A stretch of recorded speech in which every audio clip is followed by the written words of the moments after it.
Oh, it is a Friday and it feels so good. I am your host, DG, and I am bringing in my boys, Robbie Hockey and Mark Wallace, here on a Friday as we break down all of what's happening around the sports world, as well as giving you your six-pack of plays to kind of carry you to the weekend. And I was the one who thought about each and every one of you because I knew you needed a Saturday play. But if you're looking for more plays, maybe through the weekend, and not just Friday, to which we have 5. You can go over to justiceatsports.com and you can sign up today if you're not already a member. And you can use the code WAGERS50 and that'll get you 50% off your first month. And I promise you'll never go back. We have a lot of cappers over there giving you their best plays as well as the model. The model is a mind of its own. Thank God that we don't use the brain of Mark Wallace and we use the model because honestly, I would have to give you refunds if we had to use that guy. But Mark is a little under the weather, so this should be a fun field show as always. But we'll continue on throughout the show in I'd say about 20 minutes. We'll get to split decision. People have asked for it to come back. It is officially back. And we'll get today. We're talking Aaron Rodgers, Fernando Mendoza, and much more. And then throughout the show, we'll finally get to our saloon shot where you can go ahead and share what you want to put in as a saloon shot entry. It has to be at least 1 to 4 legs of any parlay, but it has to be plus 1,000 or more. So go ahead and get those in if you're listening and watching over here in the comments. So let's go ahead and get this thing started. The boys are here. Marky Wallace. What up, man? Hi. God, this is great. This is my favorite show we've ever had. I thought he was froze for a second. just the frozen voice. Yeah, I told you. No, God. Listen, this is my Jordan day. This is my Jordan game. I'm faking sick. Yeah, you can't fake this voice. I'm telling you right now. But the decision will be mine. Wow. We'll get to that here. The belt. Hopefully it's a little bit of a different look, a different style. We're also going to clip these and put these out, their own standalone videos, which should be fun in itself. But the other guy here, Robbie Hockey. What up, man?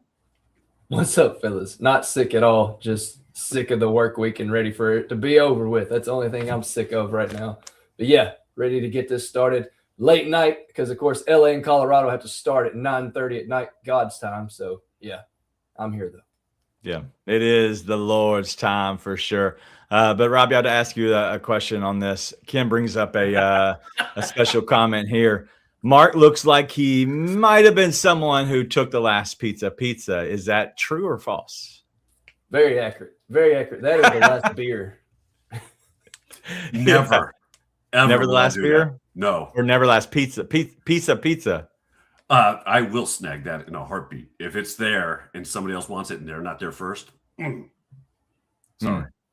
All right, let's have a trivia question to start off. Robbie, I'm going to go to you first. And I hope you don't know this.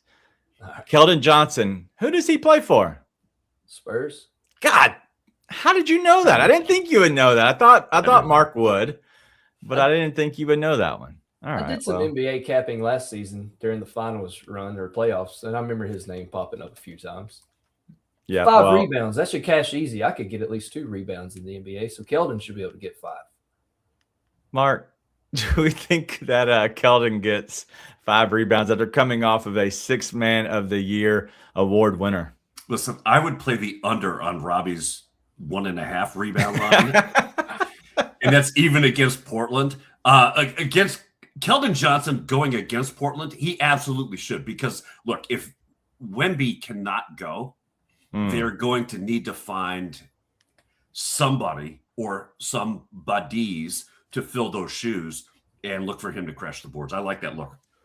Well, he had 7 in the first game, 4 in the last game. Luke Cornett is the guy who I would try to target. I would also just make sure I wait and find out the decision whether or not that Wemby is playing, because right now it's 7.5 rebounds for Luke Cornett, and he didn't play the whole game, and he had 9. So that'd be a guy who I'd target. I don't know if I like this one, Boogie. I trust Boogie, but I don't know if I like that one. I love it, Boogie. I would take Robbie's over 2.5 threes, though. Yes. Attempts or makes? Right over in the corner. Makes. No, right over in that left corner. That's where I always like to hang out and spot him. Yep, he's spot up shooter. He boom. Yep. You get him the ball once he plants those feet, he's done. Money. All right. Well, Robbie, who won the NFL draft for the first round? We have a lot of people that are interested, and so I thought I'd ask you first. Well, easily the Dallas Cowboys won their first Get round out of of here with draft. that. Yes. And the biggest loser has to be Pittsburgh. I would say Minnesota, but they actually got a Florida Gator, and I feel so sorry for Caleb Banks. He has to go to that poverty state and reside there for the next few years. But, I mean, John Grenard is another former Florida Gator, and he's probably getting traded to Philly today. So get one Gator in, one Gator out. Do you know who has the comp of Jonathan Grenard in this actual draft class that was drafted in the first round? I do not. It was the guy that the Cowboys drafted. Malachi, what's his name? I don't even know his Lawrence. last name. Lawrence, yeah. We have a good track record with drafting guys named Lawrence in Dallas. So, but for real, Mark, we do know that the Buffalo Bills have continued to trade back. They might have traded back again. But overall, when you look at the draft last night, it's hard to say there's a true winner or a true loser. But if you had to point out one or the other, is there anybody that stuck out to you? What the Rams did was so interesting. Taking was it Ty Simpson? Ty Simpson. Ty Simpson. Or was it Tyler? Homer's son. Yeah. Yeah. Oh well, allegedly. Let's not start any New England rumors around here. Allegedly. I think what they did was they're looking ahead to not this year, but what's going to happen next year. And that is championship thinking. When you are able to start placing and putting this year's draft picks into an equation that actually is going to benefit you 2, 3, 4 years from now, yeah, you're the winner. Okay, let's talk about that, though. Yes. Because Sean McVay was not happy that Ty Simpson was drafted. We assume. Well, he did not. I can read body language pretty Right. well, and he was not happy. And he even said he's not backing him up. He's going to compete with Stetson Bennett. He's Right. pissed because Malachi Lemon, I think that's his first name, or Makai Lemon, was sitting there at that 13 spot for them to scoop up, to have Puka Nacua, Devontae Adams, and him. And you went with a guy that's not even going to play potentially 2 to 3 years down the road. So I love the meme, and that's why I started laughing. It's the guy who's pointing at himself drinking a beer, and it was a picture of Ty Simpson's head where he's like pointing at himself like, I'm drafted number 13. that got me today. But the return on those quarterbacks that have sat, you look at Jordan Love under Rodgers. You look at, I mean, those Rodgers guys. under Favre. Right. Rodgers under Favre. They have all thrived and done very well, which is why I'm saying ultimately this wasn't a pick for next year. So many teams are in that position, right? Love coming out of Notre Dame, going to Arizona. That is for next year. He has to be ready to go. Mendoza going to the Raiders. He's already been named the starting quarterback for the Raiders next season. Over Kirk Cousins? 100%. Dude, they're throwing him into the fire. They shouldn't. They shouldn't, but they will. Duo. But they will end up exactly doing just that. And that is the part that we saw it happen with Cam Ward. The expectations to perform in year one at this level, they're daunting. Yeah. And I think Go ahead, Mark. My bad. I was going to say the thing is his starting. He started for one season out of the 4 or 5 he was there at Alabama. Right. And I think somebody showed a graph of other quarterbacks, and it was like Carson Wentz and somebody else. It wasn't a good list to be on for quarterbacks with that amount of starts. So he played 13. He played 13 games. 13 games in the SEC, which is basically the NFL's G League. True. you're getting a guy that didn't have to go through the wear and tear, which means now you're hoping that his expectancy in his career lasts a little bit longer because he doesn't have the tears, the bruises, the hits. He hasn't been beat up. I think I'm not a Rams guy, by the way. I just think what they did is so next level. It's so very impressive. Sounds like you're related to somebody, just as Ty Simpson was related to somebody, hence the nepotism to go get a guy that you didn't have to go get it at pick 13. And that's where I kind of land on. Like, if you look at Aaron Rodgers, he was picked 24, Jordan Love picked 26. So down in the 20s, you're a good team. You're not going to be up there in the top 10, 15, where you're seeing the players that are honestly some of the best ever. And Robbie is where I stand on this is the fact that you went up and got him at 13. You could have traded back twice, maybe 3 times, landed in the 20s, and still been able to get Ty Simpson, who honestly some people thought would fall out of the first round. Is that where you land as thinking like, hey, they just jumped way too high and could have actually moved back and still got the guy and given themselves something else for the future of this season? Yeah, and considering they're in win now mode, right? Right. I think adding another weapon or even adding more to that defense, there were guys there that they could have chose from, because my projections for Simpson was he was going to go in the first round, but New England was going to trade up with Arizona, and Arizona was going to steal him with New England's pick. But maybe the Rams thought that too. If Ty Simpson is legit and the real deal, we kept him from going to a division rival. So there's pros and cons to it. I'm just thinking of how pissed off McVay looked, because you could tell he wanted somebody to help him win now. He's also came out and there's always been rumors that he was going to step away and do the broadcasting stuff, that he may not even be coaching 3 to 4 years from now. So when this window closes, who knows if McVay's even going to be in LA. So I do see the pros and cons though. And if he turns out to be a hell of a quarterback, it's going to look like one of the greatest moves ever. Yeah. Was it too much of a reach, Mark? I think Arizona not taking a quarterback as their number 1 spot is the biggest whiff you could think of. Did LA overreach? Maybe, but they're playing a different game. Yeah. And so when you look at it from how they're approaching this draft, not at all. Okay. They took the highest rated guy that they could find to fill a position that they're going to need to fill maybe at the earliest next season, hopefully in 2 years. Wow. Yeah.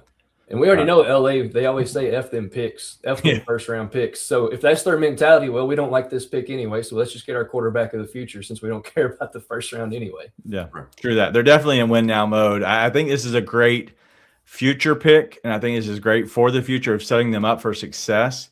But when the body language and the post game or post draft press conference came out, Sean McVay looked like he was pissed. So I don't understand how they don't match up. I don't get it, because he should be in on every single pick. I know Matthew Stafford was consulted right prior to the pick. So everybody, which is surprising that McVay had that reaction. Right. Because you would have thought that everybody was on the same page on why we were doing this. Yeah. Right. I wonder if something else comes out of this, because that's what it seems to me. Oh, God. Could be. Not another scandal. Stafford wouldn't need consulting. If you're in Stafford's position, you got to know the team that you're playing for now is looking for the future at your age. I think you have to, though, because he's a vet and he's the quarterback of your team. It's just a friend. You're not asking for his approval. You're just sharing the information so he feels important. It's not that. No, yeah. It's not about getting his approval, because nobody needs approval to make a decision on their own show or even on something that is their own team.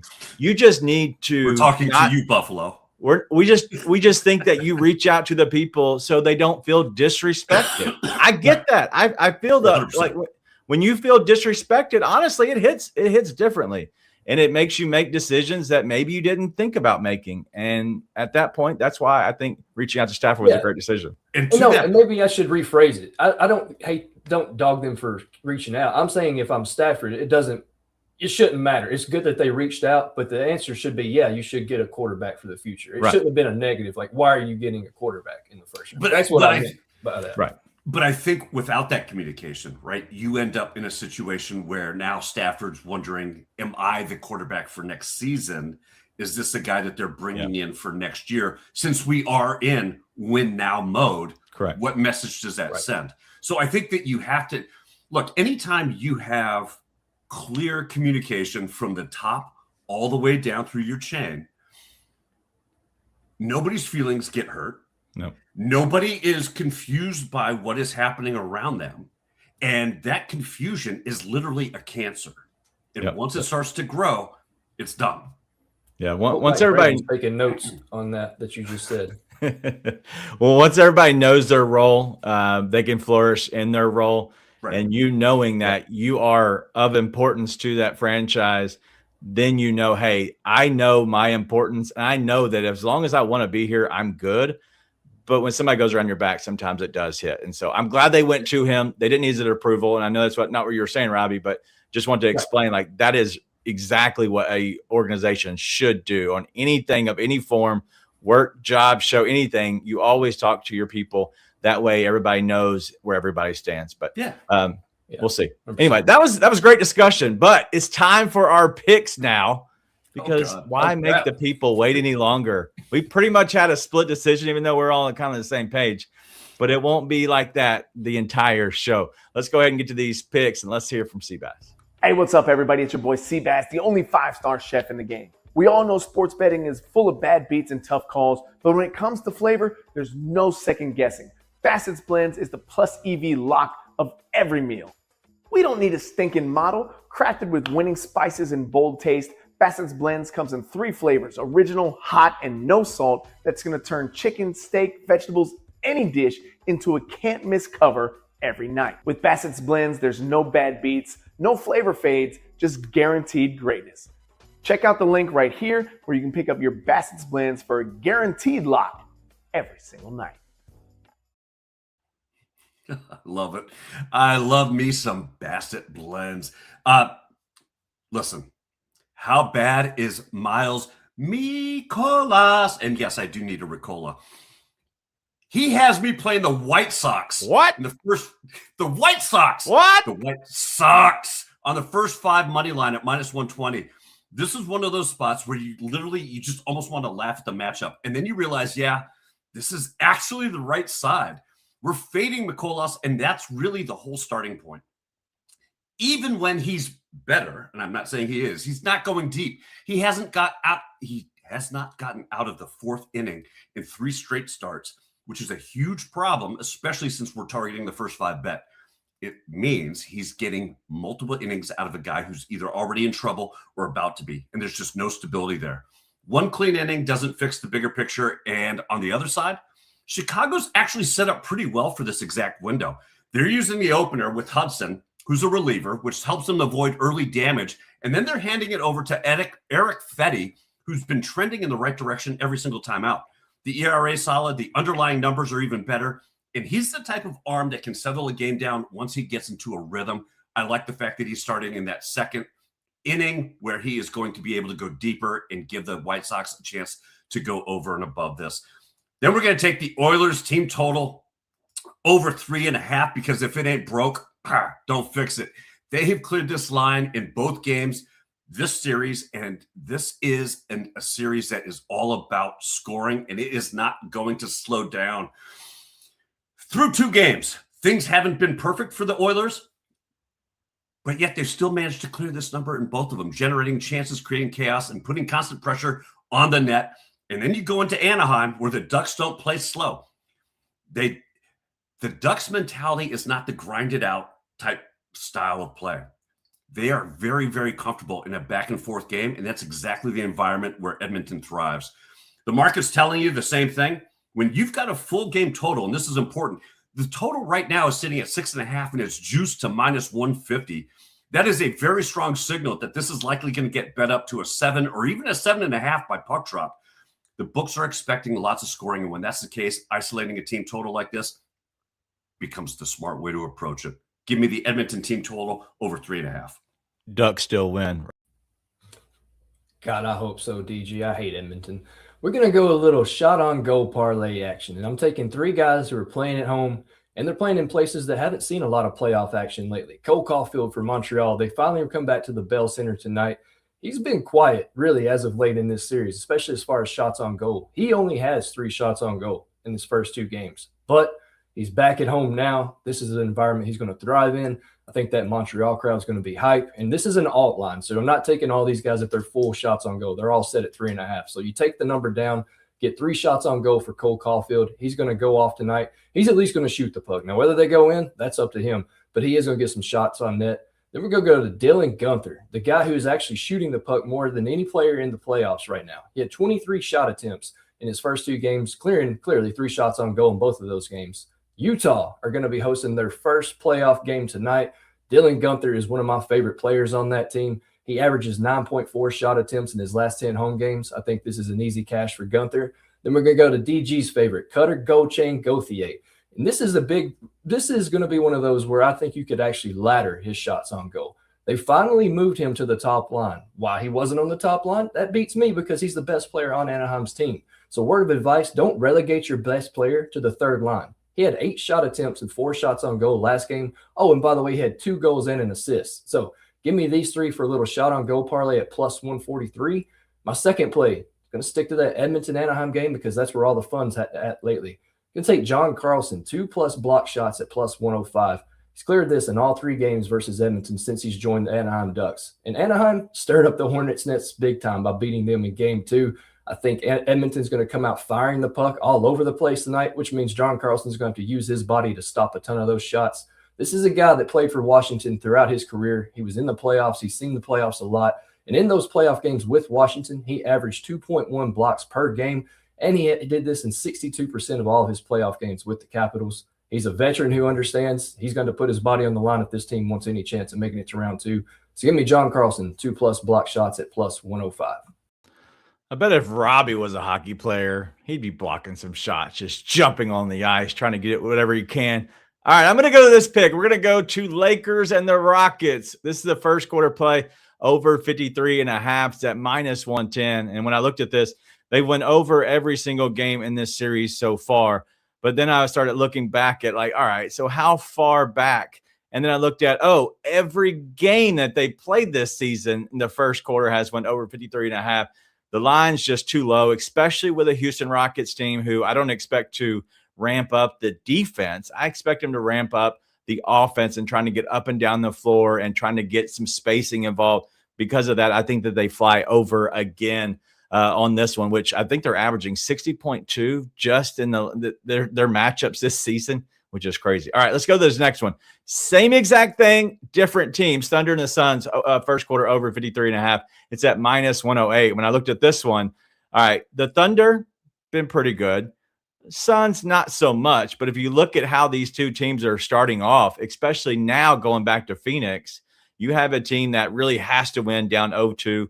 Phoenix is now going to be playing better. Their role players are playing better at home. That first quarter is a game that they have to get off to a decent start because if they get behind, they are screwed. But either way this plays out, I think that we see this game going over the 53.5. Just in their last, 4 matchups, they flew over it. They've had 2 other matchups during the season where they didn't.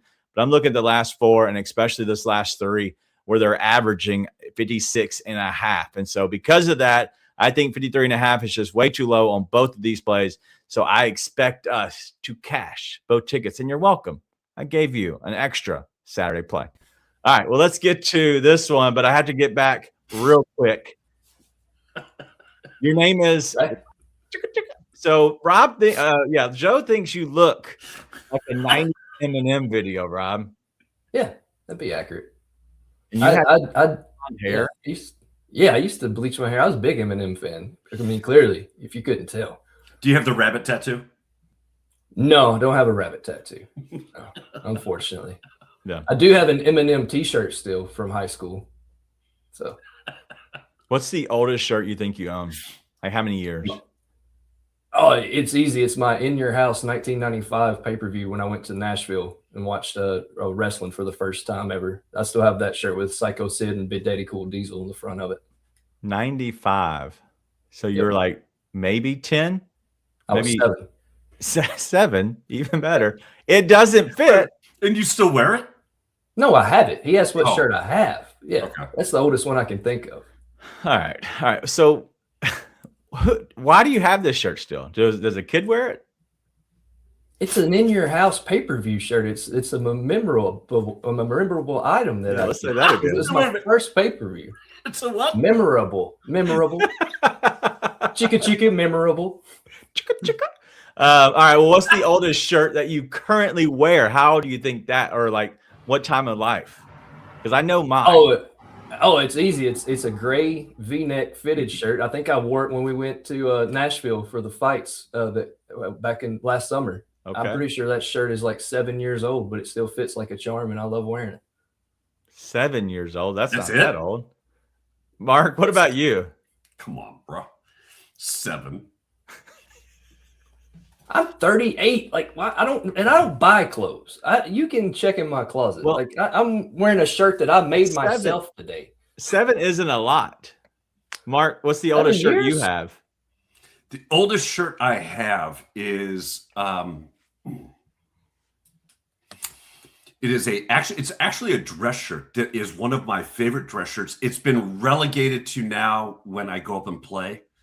I'll wear it as a cover shirt over my t-shirt, simply for 2 reasons. One, I've increased my width a little bit, so it doesn't necessarily, when I button it up, the buttons are screaming for dear life because they're trying to hold on.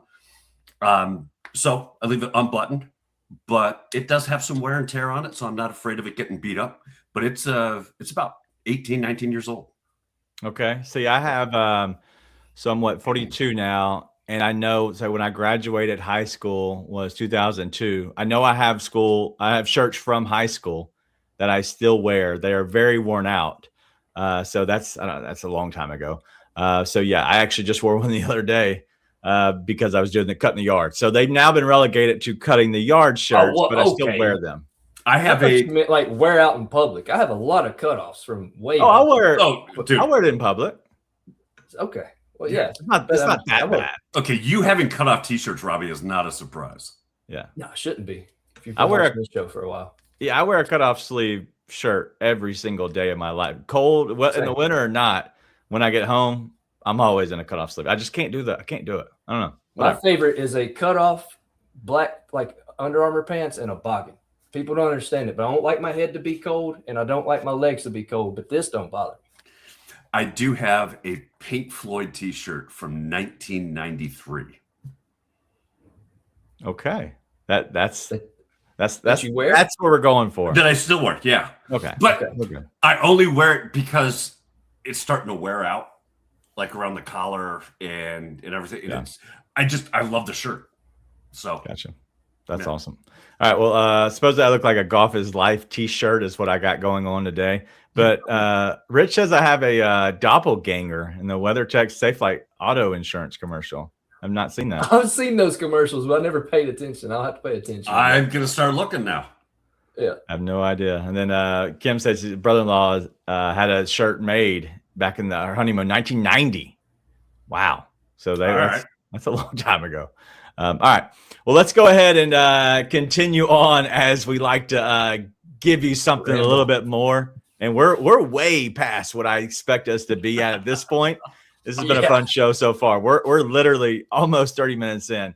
But we have what we do the most and have the most fun at doing is a game that we call Split Decision. So very simple to tee it up a little bit for everybody. If you're unaware, we do 3 simple questions. They're very open-ended questions, but you have to pick one side or the other. Whoever goes first, that person will go first, and then the other person goes second, the next one, and then third is the person that went first. So very simple, but you have 2 sides, and then we'll have one winner. And I'll let the chat pick today if they can figure out how to pick and all come together. If not, I'll make the ruling and I'll make the decision. But I did not ask who wanted to go first. Does anybody want to go first? You know what? I'll say this. Joe already said I won Split Decision Part 1 earlier in the show. I feel like Christian on Survivor right Hold now. on. Like I've already got a vote against me. Okay, you can go to Mr. Predicto, or I was going to defer. I was going to let Robbie go first. I think we asked Mr. Predicto because he's been bored lately. Right. Mr. Predicto, Should we let Mark go first?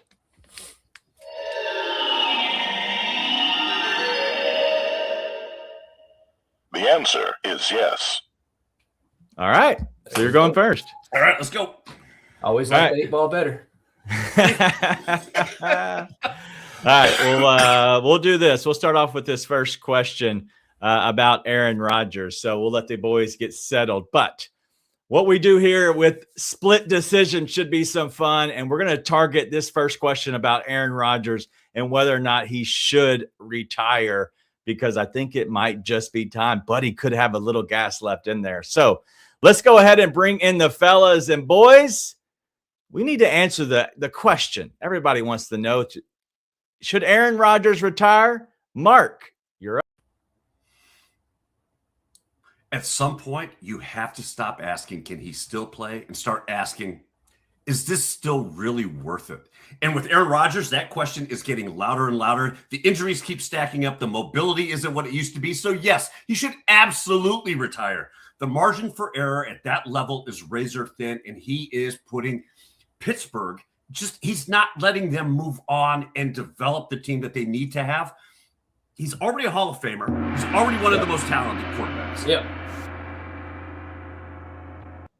Yet, why would you go out and try to get one that's unproven? Aaron Rodgers, given I know he's really old, he still took that team and won the AFC North and took them to the playoffs. And that was against a Joe Burrow-led Bengals team and a Lamar Jackson-led Ravens team. The guy still has it in him. They just got Michael Pittman. They have DK Metcalf, and their defense is going to carry them as far as they want to go. Aaron Rodgers just has to be good enough not to turn the ball over. I think he gives it one more year, and I think he should give it one more year. All right. Well, I'm curious. I think I took a little bit from Robbie there because the gong continued to play. I don't know why. He didn't miss much. It was boring. All right. That was funny. I don't think we have any more that I could play. I don't think we want to do an explosion. I'm hearing that one. Can y'all hear that one? No, I cannot. All right. I'm trying to see if there's another one I could play. So did the gong help you out there, Mark? Because you were going a little over. I stopped at 30. I saw it 30. No, you did not. You did not. I played the gong at 30 and you were still talking. Yeah. I'll be better on this next gong at 30. Yeah, which means it's going to happen at 15. Go ahead. Well, Robbie's going first, so I'm not going to do that to Robbie. Just you. All right. Well, let's go to this next one because we just had the draft last night. So I think it'd be very important to go ahead and go with these two because we did see Fernando Mendoza get drafted number 1. And so, yes, I think it brings the age-old question to be, who has the better career? And I'm looking at last year's number 1 pick, and that was Cam Ward, to this year's number 1 pick, Fernando Mendoza. Both franchises a little iffy when the Titans and the Raiders. So let's go ahead and start off with Robbie on this one. Answer the question for me. The better career. Is it Cam Ward or Fernando Mendoza? It is Fernando Mendoza. He's the ultimate winner. He's the only one of those two that actually won a ring in college. He's also not going to have to go in and start right away. Yes, you guys, Kirk Cousins is there, and Kirk Cousins is going to mentor him. Oh, and by the way, Tom Brady is also there. So while the Raiders haven't been great as of late, he has Brock Bowers, Ashton Genty, and he's going to have a good career in, I'll keep calling him Oakland, Las Vegas. The Titans are going to ruin Cam Ward. Hell, they already almost ruined him last year. Fernando's going to be Cam Ward has the better career simply because, look, Mendoza, I don't care who he has there as quarterbacks as mentors. He has an offensive line that is an absolute sieve. He's going to get killed back there. They're going to destroy him. He won't have time to throw. He won't have anything else. Cam Ward stepped into Tennessee Titans, which was a horrible franchise to begin with, and at least gave them a little bit of hope last season. He's only going to get better. He will have the better career because Mendoza will be seeing ghosts. Have you seen the Titans' offensive line? Neither of them have an offensive line. I'm sorry. At Where's least that gong Mendoza now? can take Where's a the hit. gong now? At least Mendoza can take a hit and Give won't me cry the about it and gong! get injured. I love it. I was just letting it go as long as I could. I tried to play the gong. The gong didn't make noise again. The gong makes no I heard noise. it barely. I made a little. Heard a It's little bit. literally not doing anything. Now it does There it it. goes. I don't know why it wasn't. Can you hear me right now? Yeah. Okay, Yeah, because it's good. I tried to play it earlier and I couldn't hear Robbie at all, so I wasn't sure what was happening. So I don't know. I tried to play it again. Probably muted me. Probably. Nobody can hear Robbie. All right, so I'm not sure how everybody thinks, but I believe the first one, Joe, said Robbie won that argument. So I'm curious. We'll see. We'll see how it goes. So far, none of us here like Aaron Rodgers, but I had to defend him, so I'm going to be a lawyer that he should have gotten a long time ago. So I've got your back, Aaron. Can't wait to join your ayahuasca trip and see how that goes. oh yeah, you'll be with the monks. And no, Joe, he hasn't already won it. Shut your mouth. Wow, I like it, Joe. It is what it is. All right, let's go to this last one. This last one is very simple. I know nothing about it, but I know it is a really good question. So I'm going to go ahead and go to hockey here. And we're going to start off with Mark on this one because I want to know, there's been a lot of discussions with Sidney Crosby, Alex Ovechkin. So I'm curious, is one better than the other? Because Sidney Crosby's won a lot of championships, but we have a scoring guy who wins every single award for scoring in Alex Ovechkin. But now we could see the end of Alex Ovechkin's career and soon to be with Sidney Crosby soon after. So I'm curious, Mark, you'll lead us off on this one. Who had the better career, Sidney Crosby or Alex Ovechkin? Give me Sidney Crosby. Ha! Just kidding. The great eight is one of one. You are talking about arguably the greatest goal scorer in the history of the sport, chasing records that didn't even seem touchable. And it's not just the goals, it's the personality, the durability, the sheer force he plays with. This is a guy whose off-ice vibe is basically on par with being a member of SideQuest. I wouldn't want to go drink for drink or shot for shot with this guy. He broke a leg last season, came back because he wanted to capture the goal record. Good. Well, we're not talking about side quests and we're not talking about toughness. We're talking about championships and what you've done for your team. And Sidney Crosby has 3 Stanley Cups. Alex Ovechkin's 1. When these two were in their prime, Sidney Crosby dominated Washington and Alex Ovechkin. I know he's tough. I know he eats Subways and drinks vodka. But it doesn't matter. Sidney Crosby is the guy in the NHL. You can ask anybody on the street to name one NHL player that plays right now. Sidney Crosby's name will come up. Half of them won't even know who the great 8 is or that Chase or Wayne Gretzky or anything else. Legacy. Sidney Crosby is legacy. The best. One word, legacy. And Ovechkin's career is built on legacy. Period. Yeah. Mic drop. Boom. Legacy, nothing. Stanley Cups matter in the NHL, just like Super Bowls matter in the NFL. And Dan Marino didn't have 1 Super Bowl. Alex Ovechkin But look at his legacy. That is a horrible argument. And I can't believe you're arguing for Sidney Crosby. I can't believe you're arguing for a Penguin. You put me in this situation. Stupid Predicto put me in this situation. So, no, I am wearing black and yellow for him, though. So, there you go. Sidney Crosby. Wow. All right, that was great. I had to let that keep going. That's my favorite. I hate that this is going to be clipped and me defending that rat-faced son of a bee that plays. I love it. I hate it. God, I hate I had to talk about legacy. This is your legacy. You stood up for Sidney Crosby. Yeah, well, he owes me an autographed puck so I can sell that shit on eBay and make some money. I thought it was great. All right. Well, I hope everybody enjoyed. I think that split decision, taking me out of it, I think is better. It literally puts y'all more on the screen. It gives you like front and center of the time. I hope everybody liked the changes of it. And we're going to clip these and put these out on their own standalone videos. But that was my favorite. I love seeing y'all two go at it. But we got to block Joe. Joe says the most shocking news of the day. Mark lost. Split decision. I'm going to need some backup on that one. I don't want to see because I think Robbie has some great arguments.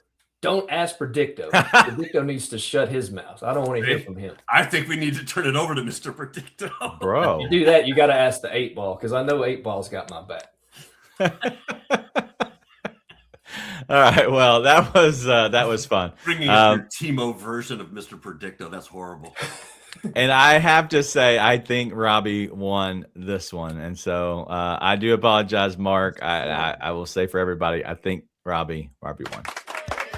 So a little golf clap here. Sorry, Mark. I don't think you won that one. It is what it is. You know, some people are built to win, some people are not. I want the pictures back. Yeah. More sharks. No sharks involved. I have a chance. All right. Well, we'll look and see what we're gonna do moving forward. I do enjoy split decision the most, but I think that that's always my most fun thing is on Fridays we get to split decision. So we'll try to keep on doing it. And I thought to get behind the scenes a little bit, without stats, without anything, that was effing phenomenal because it was just true vibes argument. And it was Mark less and I of didn't even realize which ones we were doing prior to the show. That was great. So we haven't been doing split decision. One, we've had a lot of content, but two, there's a lot of pressure on the guys because they were having to do some research. But I now said no research, no nothing. If whatever you know, just argue on the other side. And I think that's the better part of it because you get some realistic, viewpoints. So I like it. I'm sorry, Ovechkin. Yeah. That was great. All right, well, let's get to something that none of us are really that good at, and only Miss Kim truly is. Kind of, Rob, you got two. That's it.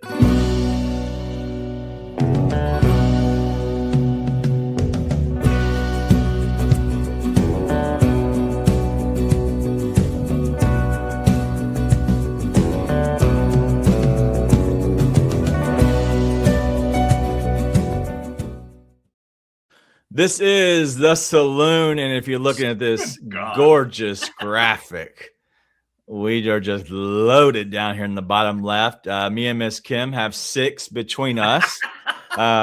Miss Nonsense is there, Mark, Robbie, Preston, Tony, and the inaugural champion in the saloon, Mr. Joe Neuenfeld. Everybody, just give him a round of applause, and that's it. All right, let's go to this next one. Rob, you are the only person in here off the panel that has 2. And honestly, you're the only person behind me and Miss Kim's combined 6 that has multiple. Dude. So, Rob, go ahead. Do you realize that Miss Kim has as many mugs as that entire top row?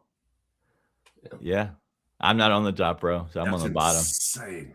Me and you're on the bottom, Mark. I know. All right. Winner's row. Yeah.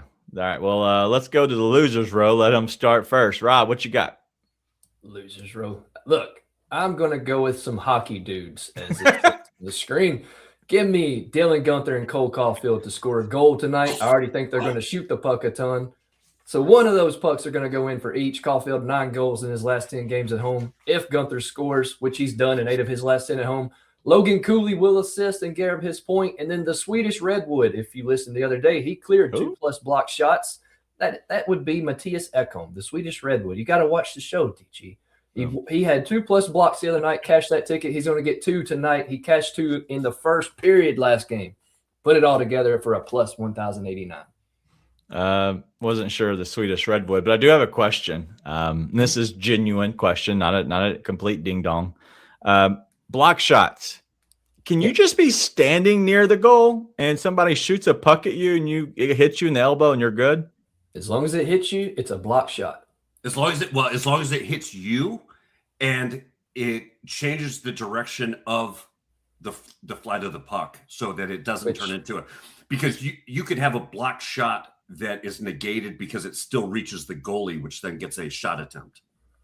And I do know from watching and seeing that this is a popular market to tap into during the playoffs. They're calling these a lot like shot on goals lately too.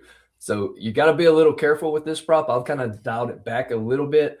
But, yeah, the books, of course, have already called on. So, they're making calls during the game to really identify what is a block shot.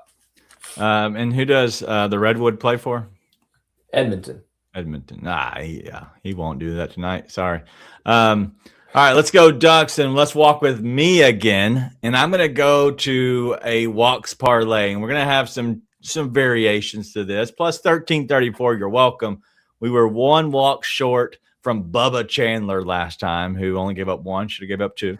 But I'm going to go Andrew Abbott for 2, Brian Bayo for 3, Freddie Peralta for 3, and then Paul Skeens for 2. And I started looking at some of these guys. My favorite one, honestly, is Paul Skeens going up against Milwaukee. Like, his odds are really low. You can play this one as a singles. I believe it's like minus 115, minus 120. But Paul Skeens, I have his number at 2.1. He's going against Milwaukee, and they draw walks like it's their job. But Brian Bayo for 3, going up against Baltimore. Oh, my God. Dude, they are phenomenal against starting pitchers to drawing walks. That might be one of the few things that they're good at this season, but they are good at drawing walks to starting pitchers. So I like all these guys. The biggest stretch on all of these, if I'm looking, Freddie Peralta for 3. That's going to be our toughest one. He's going against the Rockies, but the Rockies have drawn 3+ walks to the starter in back-to-back games, so he's due. Plus, Freddie Peralta gets a little wild. So I like this to all cash for me at plus 1334. All right, you got some. I don't have any worries on my legs. They're all going to hit. Oh, okay. Except for that Matthias Ekholm, because all the duck shots go in. Sorry, that's not going to happen. It is what it is. Mark, sorry, I was rudely interrupted in tossing it to you. That's all right. What do you got about pucks and balls? I got pucks and balls because surprisingly, well, not surprisingly, I can't believe I'm actually on the same page as Robbie here. We think Logan Cooley is going to get involved in the offense here. And I love this spot against Vegas. I think he either scores a goal or is in the assist. He is the offensive catalyst for Utah. And DG, I am going with one of your Anaheim Ducks, Mr. Troy Terry, to get involved with the offense. Why? Because Anaheim scores a ton of goals. He's going to be in the mix. Troy Terry to get at least 1 point. A's and Rangers, both teams are absolutely horrible in the first inning. They're playing each other tonight. Neither one can score in the first. Give me the no-run first inning there. And then I'm taking the Celtics on the alt line to beat the 76ers, who are without Joel Embiid. They easily clear this by 11. Give me the Celtics for a plus 10.59. Nice. All right, I'm looking at this one that it's like, I'm not sure if there's collusion.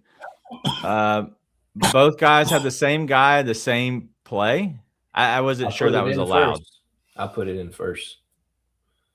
All right. Well, I apologize, but I don't know if that's allowed. So do we allow this, chat? I'm not sure that we should. Like, what are we going to do? Like, next time we'll have the same? I have 2 mugs. I have 2 mugs. He has 1. Oh, wow. And he got to go first in split decision, so I should be able to get this one. Well, we'll see. We'll allow it this time. Maybe going forward, we might have to separate it. But I do have something fun I want to do. Split decision winner should have their decision. But I do like that, Joe.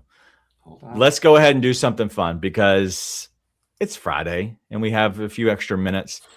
One, I want to get to some of these, but I want to give you all the most ample time because I already have mine. Let's do another saloon shot. Why not, right? But this has to be tonight's games, the first goal scorer. So go ahead and look around, see who you want to put up.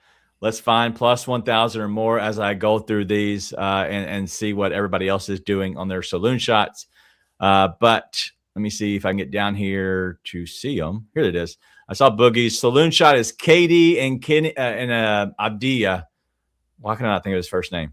Denny Abdiya. 30 plus points each for plus 1366. I really do like that. Katie hasn't looked well lately. And Denny is I shouldn't drop the F-bomb, but he's doing great. I apologize. I really like that one, Boogie. I dropped the F-bomb on that one. My bad. And then Kim says Reds money line, Suarez home run, Freddie Freeman 2+ hits, runs, and RBIs. Wow. Without the boost is 1294, but with a boost is 1619. All right, I like that one. I don't see any more in here. Joe, I guess he doesn't play anymore.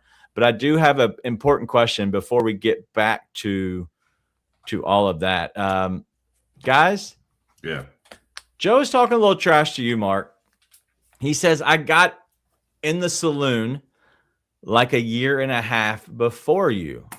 I have a question. have a question. That's why his mug won't be up on that graphic anymore, but it'll be on that little Hall of Fame. That's what I'm curious about. He's even bringing attention to the year-and-a-half deal. So is it time to move some people out and bring in more space for Miss Kim's? It's honestly, it's almost been like a year and a half since he's had another saloon shot. So I don't know why he thought it was a one and done. Wow. All right. Well, I think we need to. I think it's time. We need to start finding out these dates and getting all these. All right. So Robbie Hockey is eventually giving his in the chat. I'm not sure why. But because I don't need anybody stealing any more of my clicks. So there you go. Honestly, wow. I was literally going with Draisaitl. Whatever. Yep. Well, I'm glad you did that, Robbie. He did it last game. I was not. Did it last game. Yeah. All right. Well, the saloon shot from Scotty Juhadi is the big dumper and Ronald Acuna going yard. I'm curious what that number is. This isn't a shot at all. This is a legit question. Has Acuna gone yard yet this year? I don't feel like he has. That's a great question. I know he's gone yard once. This year? I'm pretty sure. Let me look. I can know look he's right now. not been as dominant as yours. Oh, no. No, not at all. He has struggled like mightily. Let's look at 2026 at the home runs. He has one, and he hit that April the 10th. Okay. I knew he had one. I just couldn't remember when it was. But yeah, he's won in the 26 games. Gotcha. So either way. Wasn't a shot. I was just legit curious because you never see his name pop up when they come through on X. Yeah. Let's go look through these real quick on the if y'all don't mind. I'm going to go look and see what Scotty's is before I get y'all's other ones. But batter props, let's go to home runs. And he said the big dumper. All right. Let me see when they play. What was it? I said it's got to be. That's why I was wondering about Acuna. With Acuna struggling, his number's got to be like plus 400, plus 500 right now, right? Yeah, definitely probably a plus 200 with Cal Raleigh. So yeah, both guys. Let me go look at singles. So Acuna's is 372, Raleigh's is 387. This is just on DraftKings. I don't know anything else. 21.98. There you go. Wow. All right. So that's a big one. So my first goal scorer would be Slavkovsky in the Tampa Bay. He deserves to come through after he didn't do well for me the other night to get a point. I could definitely see that. That's the only reason I'm riding it. That's a good pick. Who is this guy? Yusef Slavkovsky. No, it's Juraj Slavkovsky. You know what I know? Not American. I know that. What's the number on that one, Mark? Plus 1,000. Wow. Why don't you just get right over? Is Draisaitl. Wow. Yeah, both guys. Yeah, that's why I like him again. I need to play him again tonight. Don't stay away from him. All right, you get the credit, but I want the cash. I don't care. All right, so Robbie's got Draisaitl. You got not an American. I'm not sure. I have an American. That's Cutter Goldchain for plus 1,100. I'm pretty sure is the best odds. It's what it was an hour ago before the show started when I had the idea. So yes, it was a plus 1,100. So I like Cutter.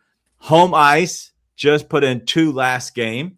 Why not do it again? This will be I think he scored the first goal for them last game. So second. Draisaitl scored the first and he scored the second one. No. For the Ducks. I'm sorry. For the Ducks. Oh, for the Ducks. That's right. Yeah, he was the first one for the Ducks. All right. And then Miss Kim's line, he produces. Yeah. Miss Kim's got Sia Suzuki's brother, Nick Suzuki, plus 1,200. No. That's not good cash because that's in the Montreal Tampa Bay game, and Slavkovsky is the one who scored the first goal on that one. What's his first name? Nick Suzuki. All right. Well, that is that's fun. I enjoy that. So I thought we'd throw in another one. So if you want another one, you have about 1 minute left to go ahead and put in yours. And Miss Kim's already talking back to Mark, which I love throwing shade back to him. But if you want a double saloon shot, first goal scorer anywhere in the NHL tonight, you can go ahead and play it. I think those are always fun. But go ahead and put those in, and we'll make sure we clip up these videos and get these out so you can kind of enjoy watching these. I'm going to have 3 mugs. No, you're not. Why? No, you're not. Sikorsky? Pucks and balls. Pucks and balls. All right. Well, that's all we got today. The Rossini report.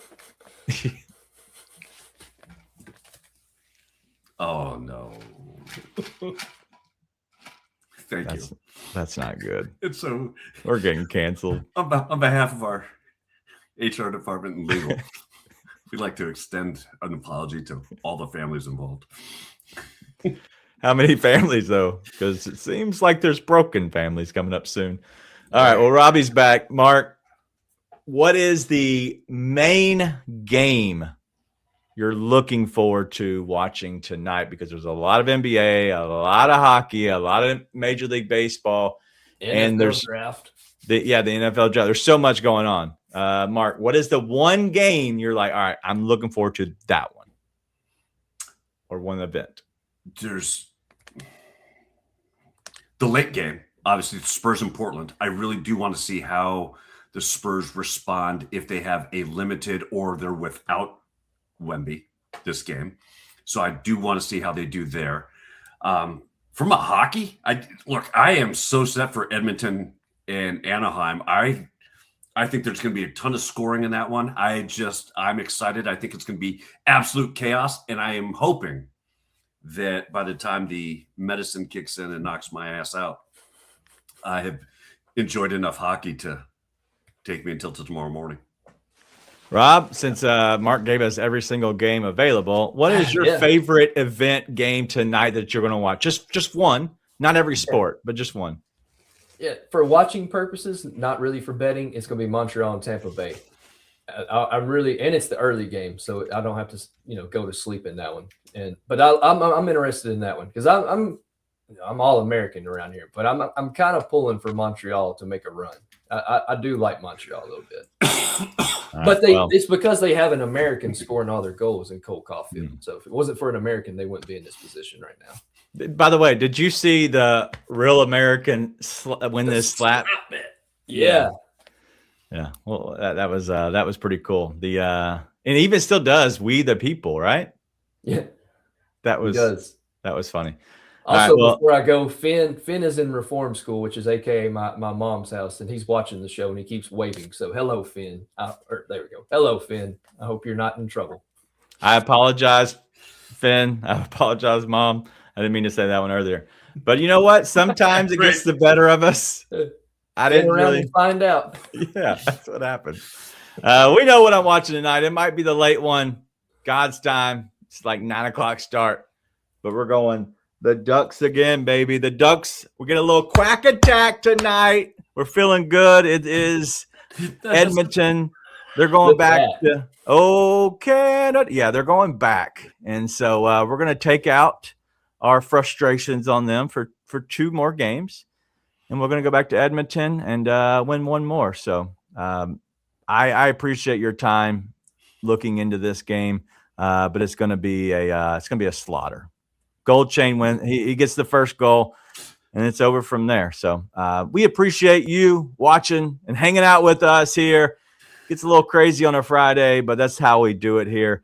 For Mark, Robbie, I'm DG. Thank you all for watching. Tune in to our videos and everything else, and make sure you like the show. Subscribe if you're not a member already. We'll see you then.